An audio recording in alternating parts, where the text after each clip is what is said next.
1960 के दशक में 5 क्विंटल दूध बेचने पर 1 भरी सोना मिलता था। 1990-91 में मैं 1.5 लीटर गाय का दूध बेचता था, तब 1 लीटर डीजल खरीदता था।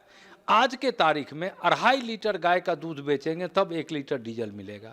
और 5 से 7 पीढ़ी ऊपर अपने अपने पूर्वज का नाम पूरे देश को याद नहीं है। लेकिन हम हैं जात के लोग, हम हैं धर्म के लोग, तो हम भारत के लोग कब बनेंगे? अगले जन्म में।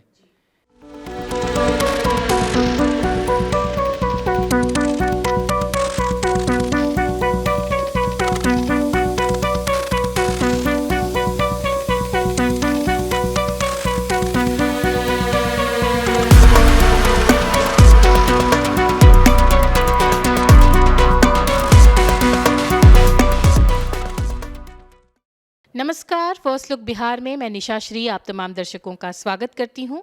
और यहाँ जब भी हम पॉडकास्ट रिकॉर्ड करते हैं तो हम आपको जो बिहार, हमारे क्षेत्र, हमारे प्रांत से जुड़े हुए जो कुछ खास चेहरे हैं उनसे आपको हम रूबरू करवाते हैं।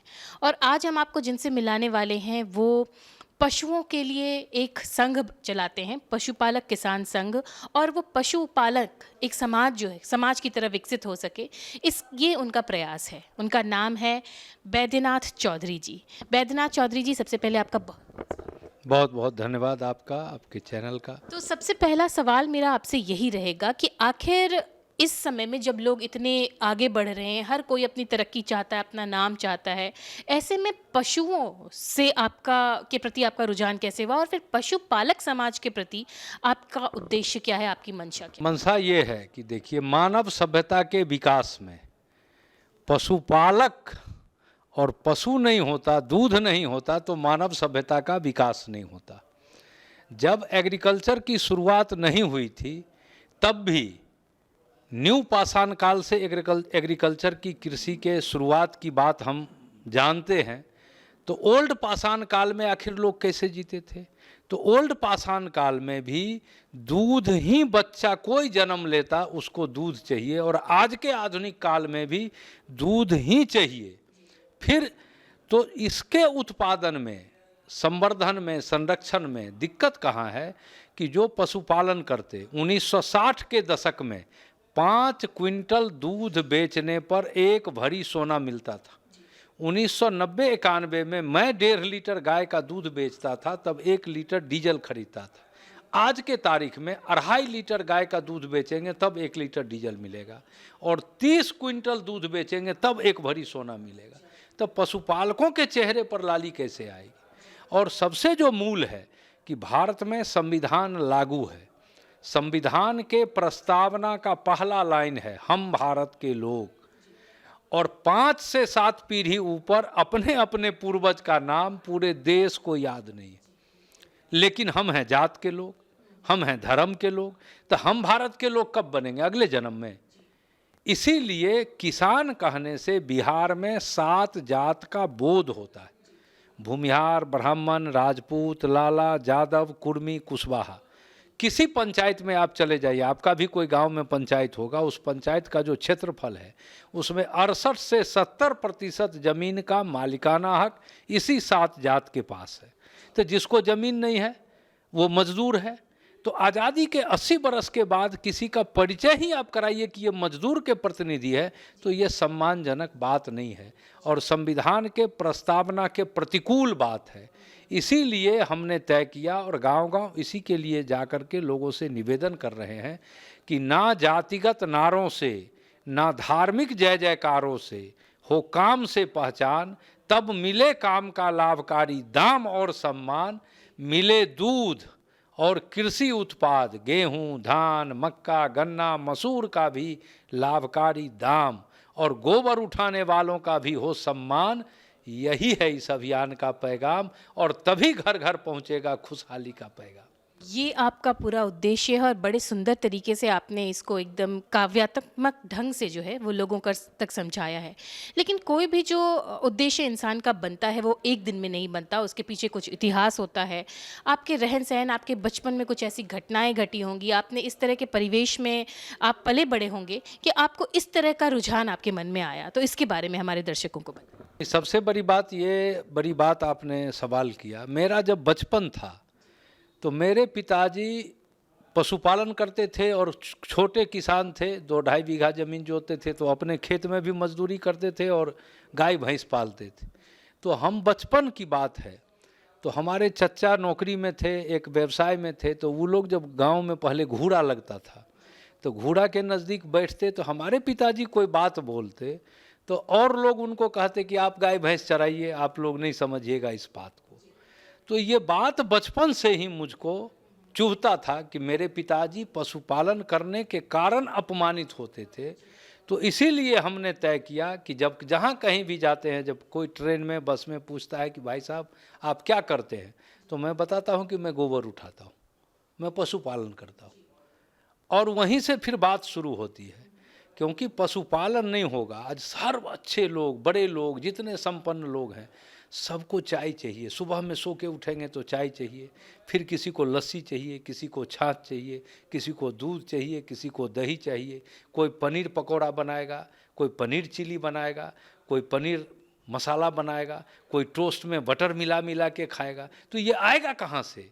दुनिया में आज के तारीख में भी कोई फैक्ट्री नहीं बनी जहां 1 लीटर दूध का उत्पादन हो। दुनिया में कोई फैक्ट्री नहीं बनी जहां 1 किलो धान का उत्पादन हो। दुनिया में कोई फैक्ट्री नहीं बनी जहां 1 किलो आलू का, मक्के का या गोभी का या टमाटर का या भिंडी का उत्पादन हो। तो कोई खेत में ही उपजाएगा, कोई गाय का गोबर उठाएगा, भैंस का गोबर उठाएगा, बकरी का गोबर उठाएगा, तभी दूध का उत्पादन होगा।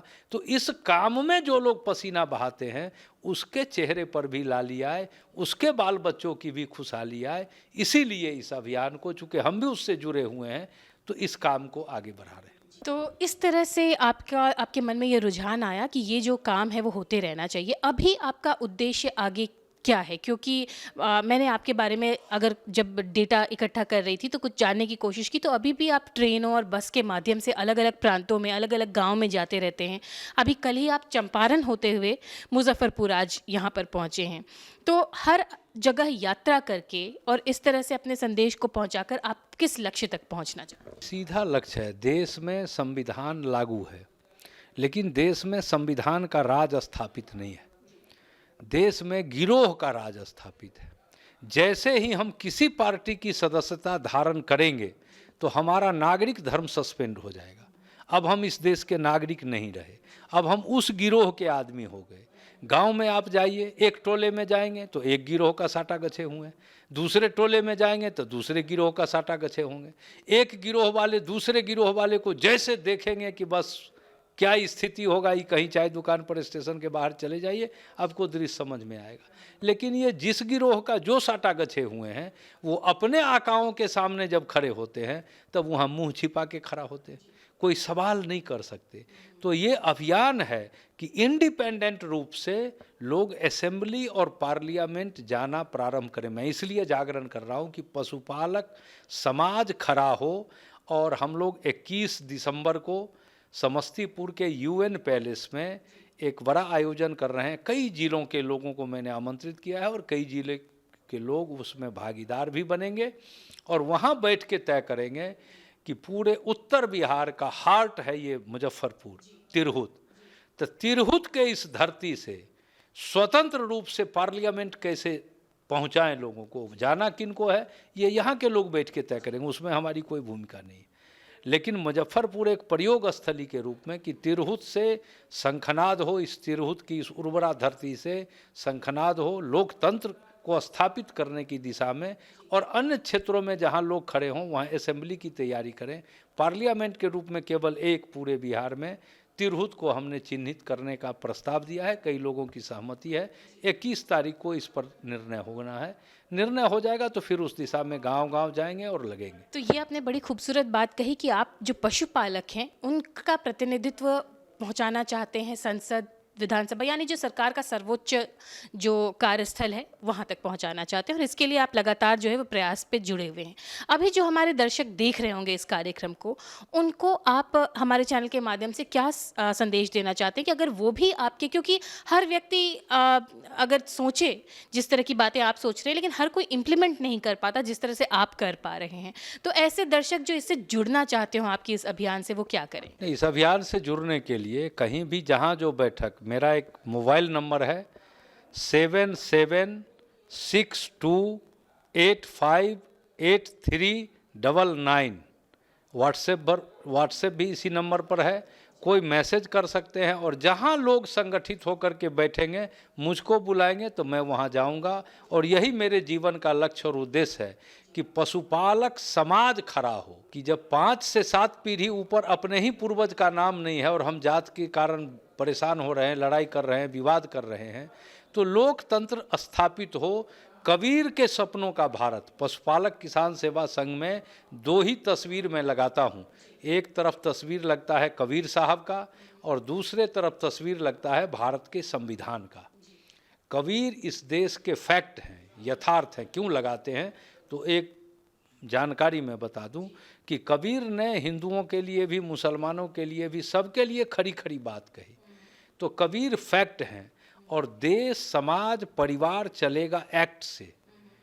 तो फैक्ट और एक्ट, देश की अधिकांश पार्टियां जो सत्ता में हैं, विपक्ष में हैं, वो न फैक्ट की बात करती न एक्ट की बात करती, वो केवल अपना टैक्ट से काम निकालना चाहती। ये विडंबना है कि जो विधायक सांसद चुने गए वो अपने योजनाओं का कमीशन तो हिसाब बैठा करके वसूल लेते हैं, लेकिन थाने में न्याय मिले, हॉस्पिटल में दवाई मिले, सरकारी स्कूल, सरकारी कॉलेजों में पढ़ाई हो, इसके लिए सदन में कोई सवाल भी नहीं करते। और एक जानकारी के लिए बता दूं कि बिहार विधानसभा के लाइब्रेरी में आप चले जाइए तो 52 से लेकर के आज तक बड़े बड़े नामी लोग विधायक बने, लेकिन आज तक विधानसभा के लाइब्रेरी में किसी विधायक ने ये सवाल नहीं पूछा कि अध्यक्ष महोदय 1 लीटर दूध का उत्पादन लागत क्या है, अध्यक्ष महोदय 1 किलो धान का उत्पादन लागत क्या है, अध्यक्ष महोदय 1 किलो गेहूं का उत्पादन लागत क्या है। तो ये कौन पूछेगा सवाल? इन मुद्दों पर जागरण हो, और ये लोकतंत्र है। लोकतंत्र में संगठित रूप से जो आवाज उठेगा उसका निराकरण होगा ही। तो ये आपने बड़ा अच्छे तरीके से आपने बात कही कि जो एक्ट और टैक्टिस को आपने बड़े ही रिदमिक तरीके से आपने बताने की कोशिश की है।